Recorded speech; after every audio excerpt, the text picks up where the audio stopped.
Let's say that if anybody has any question, we save it to the end because after every presentation there will be Q&A session, and we figure it out there. And yeah, thanks Liam and Hope for organizing this webinar. I'm happy to be part of it. My name is Onur. You see my name on the bottom right. And in this presentation, I'll talk a little bit about the landscape of AI at work in the current year, in 2024. Shortly about me, as mentioned by Liam, I'm co-founder and CTO at Needle. And Needle is a tool, surprise, also in the AI space. I'll talk a little bit more about it later, but now for the timing, let's get started. First of all, next slide. I want to talk a little bit about the state of AI adoption in this year. So there is a new global survey conducted by Slack recently from October 2024. And the findings is that actually a big portion of the office workers still has not tried AI tools. It's about 2/3 of the office workers. And even a bigger proportion, 93%, do not consider AI outputs completely trustworthy for their work-related tasks. And that may come as a surprise. At least for me, it was a surprise. I mean, if you are participating in this webinar, most likely you are somebody engaged in the AI news, and this would be also a surprise for you. But it means that there's actually quite a lot of room in the case of AI adoption. And then I want to talk about what stands in the way and how can we improve adoption even further. And I want to look at this from different perspectives. Number one would be the corporate setting. So a lot of people are working at large corporations, and there are many different kind of concerns in these working environments. Number one is obviously the data security. In other words, you can't just use ChatGPT, so it has to be a managed solution supported by the company. Otherwise, it violates the company bylaws. And in the past, we've seen this kind of example. For instance, if you remember, the Samsung employees has used ChatGPT and eventually leaked the confidential information into the public, and that was a big scandal. So obviously, this is not happening now. The LLMs, the AIs are being offered by the cloud providers, but even that can be a limiting factor for certain companies if there is no data center in their own country, for example. Another reason is large corporations usually prefer building solutions in-house, and some of them even train foundational models, which obviously slows down the process. So when I say some of them even train foundational models, I wanted to specifically show an example. Bloomberg, about a year ago, tried training an LLM for the case of time series prediction, a generative AI model. And they spent lots of time and money in this project, but it turned out that the results were not as good as ChatGPT-4. Eventually, it turned out that this was a blocking factor for moving faster, actually. Another reason is bureaucracy, obviously, because there are so many stakeholders in large corporations. A strategical decision must be signed off by many parties, which is, again, just taking more time. Next slide. Another perspective to look at this is what is available in the market, what is AI tooling out there available. There are many good integrations which is solving certain problems. Like, for example, if you're a data analyst, you might be using Copilot and Excel, and you will get a lot of productivity boost. Or if you're a software engineer, you would use Cursor code editor for programming. You would also get a lot of productivity boost. But it's not the same scenario for every office worker. If you're, for example, a hiring manager, candidate sourcing and reviewing at scale is still a work in progress. So there's also a lack of good, high quality tooling in the market. Next slide. Also, there's also the third dimension, which is user's perspective. A lot of employees are working in a habitual fashion, so they have their usual working flows, and changing these habits are usually very difficult. So it requires a bit of a mental shift towards AI first kind of solution, or as sort of approaching the problems with AI first requires a mental shift. And also many people are not aware of the tools. They need education and onboarding. And in this perspective, the companies and organizations has to help them show how to get started. Next slide, please. So keeping that in mind, then obviously the question rises up, can we do better? We know that the future is with AI, that is for sure, without a doubt. Then how do we solve these problems and pick up the pace? So enterprise needs better adoption in AI, and you cannot just use LLMs alone because that's not sufficient. You need to put LLMs into the company data context and also have some tooling around it in order to gain real productivity boost for the employees. So obviously it's a make or buy decision, and there are some large corporations, for example, Klarna, who decided to build a lot of AI tooling in-house. Of course, it takes a lot of time, but there's also, on the other hand side, other options when it comes to buying. There are many managed solutions, managed tools are showing up in the market, like Needle, like Crew AI, and I think the market is going in that more direction to improve the adoption. And when it comes to the mental shift of the users, so having this mentality of AI-first solutions, I think the biggest driver here will be the word of mouth. So people influence each other and they hear and see from each other how much benefit they can get from using AI is the biggest way to grow this adoption. Next slide. So I'm talking a lot about AI tools, but what do I mean exactly by that? So I want to make it a little bit more concrete. So I mentioned that I work at Needle, and at Needle we are working together with many clients who wants to boost this kind of AI productivity.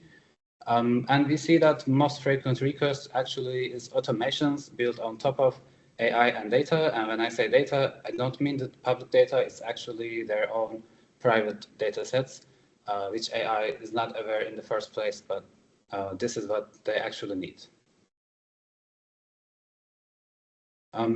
So maybe some concrete examples, what kind of projects Needle was involved in and I was involved in. One of them was a law firm who wanted to automate rewriting legal documents based on their own existing similar legal documents.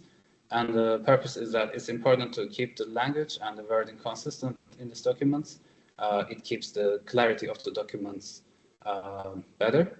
And that was a big problem for the law firm, and we helped there using Needle. Another example was a content creator who is publishing a series of podcasts, and these podcasts are about, like, there are interviews with the founders of the companies, and he's interviewing them and asking many questions. He wanted to derive additional content from this. For example, maybe a blog post which is about what mistakes do founders most commonly make. He already has the data, he already has a lot of relevant content, but he wanted to quickly dig and get insights from this data and create new blog posts. So for that purpose, we built a widget for this content creator, and he can now generate blog posts way faster. Another example is customs. So whenever an international shipment is going through the customs border, it has to be checked according to a sanction list and prohibited list of materials. Of course, this is normally done by a human, which is very slow, and that can be speeded up using AI tooling so that a decision about the international shipment can be made way faster based on the published list. Next slide. So considering all of these use cases in mind, what is the common denominator? They are coming from different domains like legal, finance, and marketing. Is that a lot of it is unstructured and semi-structured data, which means a lot of text and maybe text scattered in some tables and charts. Basically, many boring documents, but with a lot of critical information. Humans are terrible at processing such kind of data, but AI is exceedingly good at that. So I would like to wrap this presentation with a few takeaway messages, summarizing what is the current state of AI at work in 2024. We see that AI hype converts to real value these days. Adoption is on the rise, but there is still a lot of room. Market lacks a variety in enterprise-ready AI tooling. Small and medium-sized businesses are a step behind in adoption of AI. Companies centered around unstructured data needs the AI most. AI agents acting as interns, doing mundane tasks as seems like to be the most accepted use case. And I would say we as humans keep our jobs, but because we need to be more productive, we need to squeeze out more juice. And next slide. That concludes my presentation. Thanks for listening. If you have any questions, you might have texted something in the chat window. I guess on the summary, I've got a question. On the summary, the kind of hype versus adoption rate. Do you feel like we generally at that tipping point, or is it kind of the hype is creating kind of, you know, adoption in terms of everyone's talking about it, so I'll do it, but actually it's a fad that will phase out? Or do you feel like the kind of adoption is moving through that phase of actually this is kind of consistently going to be part of the way that we operate and the way that we work? So I do think that, like, yeah, as I mentioned, everything starts as a hype, that's for sure. For the last 2 years, I can say that, but nowadays I'm seeing that it's actually converting to real value, because Circle, I see a lot of people speaking how much of, you know, productivity boost they get, and it usually comes with a lot of like surprise because they haven't tried it. Some of them haven't tried it yet, but just the initial reaction from people is that how come I've been missing out on that? So this is definitely not. It's here to stay. That's my perspective, and I think there's also more question by Landra. Hey, Onur, thanks for the great presentation there. One of the questions which come to my mind is, how are you solving for accuracy and hallucinations in whatever you're doing for your clients at this stage? Yeah, great question. Thanks. So I mentioned that I work at Needle, and we work together with clients as well. So Needle is employing specific algorithms behind the scenes on the backend. That is known as retrieval augmented generation. I'm not sure if you are familiar with this concept. It's a little bit technical, but at the end of the day, in simple words, it allows passing data into AI and making AI generate with references. And with references means AI doesn't generate from its own memory, not from its own memory, but instead from existing set of data. So that reduces hallucinations. That includes references, and that's one way to deal with that. Understood. So what are some limitations you're seeing when the RAG is being used? So it really depends. So I mentioned RAG, and there's a variety of different ways of implementing this kind of mentality algorithm.